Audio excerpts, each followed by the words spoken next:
Malam ini, suasana game agak sepi, tapi justru itu yang bikin Kak Vi makin fokus.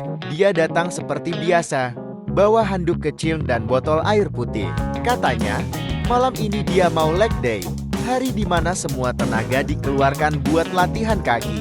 Banyak orang yang males leg day, tapi buat Kak Vi ini sesi favoritnya. Mungkin karena dia udah ngerasa kalau kaki yang kuat itu bukan cuma soal penampilan, tapi tentang kekuatan diri juga. Kak Vi bukan anak baru di dunia game. Dia udah latihan bertahun-tahun, dan meskipun usianya nggak muda lagi, semangatnya masih kayak awal-awal dulu. Banyak orang kaget waktu tahu kalau dia sebenarnya seorang janda, tapi dia selalu santai aja kalau orang bahas hal itu. Katanya, status hidup gak menentukan seberapa bahagia atau produktif kita. Yang penting, gimana kita ngerawat diri dan terus maju. Setiap gerakan dia lakuin dengan teknik yang rapi. Dari squat, lunges, sampai leg press, semuanya dilakuin pelan, tapi pasti. Kelihatan banget kalau dia bukan tipe yang asal latihan. Dia ngerti batas tubuhnya, tapi juga tahu kapan harus dorong diri lebih keras. Beberapa anak muda di game sering ngelirik dan kagum, bukan karena penampilan semata, tapi karena disiplin dan konsistensi yang jarang banget bisa dipertahankan selama itu. Kadang dia senyum sendiri waktu latihan. Katanya, setiap keringat yang keluar itu simbol perjuangan. Dulu waktu masa-masa berat setelah pisah dari suami, game adalah tempat dia pelarian, tempat buat buang stres dan ngatur ulang hidupnya. Sekarang, gym bukan cuma tempat latihan, tapi bagian dari keseharian yang bikin dia tetap kuat secara fisik dan mental. Dia nggak peduli sama komentar orang. Ada yang bilang ngapain sih perempuan umur segitu masih nge-game tiap hari. Tapi Kak Vi jawab santai. Katanya, selama aku masih bisa gerak, aku bakal terus jaga badan. Ini bentuk rasa syukur. Dan dari situ kelihatan banget, semua yang dia lakuin itu bukan buat pamer, tapi buat diri sendiri. Malam makin larut, tapi semangat Kak Vi belum padam. Dia masih sempat stretching di akhir sesi. Tangannya bersandar di dinding. Napasnya pelan, tapi matanya tetap fokus. Di momen kayak gini, kelihatan banget orang tenang dan percaya dirinya.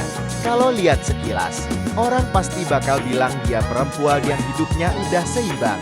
Banyak yang bisa dipelajari dari sosok Kak Vi tentang pentingnya merawat diri, tentang menerima masa lalu tanpa nyalahin siapapun, dan tentang gimana caranya bangkit tanpa drama. Mungkin itu alasan kenapa banyak orang suka ngikutin perjalanan dia di live.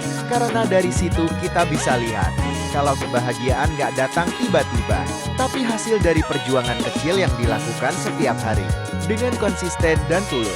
Dan malam ini, di antara suara alat geng dan langkah kaki yang berirama, Kak Vi menutup sesi leg day-nya dengan satu kalimat sederhana.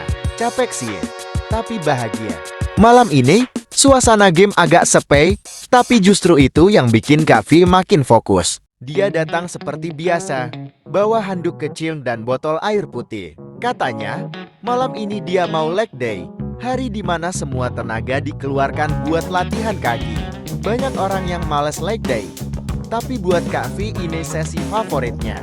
Mungkin karena dia udah ngerasa kalau kaki yang kuat itu bukan cuma soal penampilan, tapi tentang kekuatan diri juga. Kak Vi bukan anak baru di dunia game. Dia udah latihan bertahun-tahun, dan meskipun usianya nggak muda lagi, semangatnya masih kayak awal-awal dulu. Banyak orang kaget waktu tahu kalau dia sebenarnya seorang janda, tapi dia selalu santai aja kalau orang bahas hal itu. Katanya, status hidup gak menentukan seberapa bahagia atau produktif kita. Yang penting, gimana kita ngerawat diri dan terus maju. Setiap gerakan dia lakuin dengan teknik yang rapi. Dari squat, lunges, sampai leg press, semuanya dilakuin pelan, tapi pasti. Kelihatan banget kalau dia bukan tipe yang asal latihan. Dia ngerti batas tubuhnya, tapi juga tahu kapan harus dorong diri lebih keras. Beberapa anak muda di game sering ngelirik dan kagum, bukan karena penampilan semata, tapi karena disiplin dan